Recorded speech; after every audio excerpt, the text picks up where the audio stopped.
ఈరోజు మన దినఫలాలు ఎలా ఉన్నాయో తెలుసుకుందాం. మేషరాశి స్నేహితుల నుండి మాట సాయం అందుతుంది. వృషభ రాశి ప్రత్యర్థులతో కొంత రాజీ మార్గం అనుసరిస్తారు. మిథున రాశి మీకంటూ సంఘంలో ప్రత్యేకతను నిలుపుకుంటారు. కర్కాటక రాశి ఆర్థిక విషయాలు సంతృప్తినిస్తాయి. సింహ రాశి సమాజంలో మీ పలుకుబడి పెరుగుతుంది.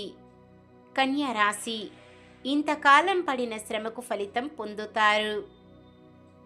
సింహరాశి ప్రముఖుల నుంచి పిలుపు రావడంతో ఆశ్చర్యపోతారు. వృశ్చిక రాశి అనుకున్న పనులు మరింత సజావుగా పూర్తి చేస్తారు. ధనుస్సు రాశి కొన్ని సమస్యల నుంచి గట్టెక్కుతారు. మకర రాశి ముఖ్యమైన పనులు సమయానికి పూర్తి చేసేందుకు ప్రయత్నిస్తారు. కుంభరాశి కొన్ని విషయాలలో మానసిక ఆందోళన చెందుతారు. మీనరాశి నిరుద్యోగుల ప్రయత్నాలు నెమ్మదిగా ఫలిస్తాయి.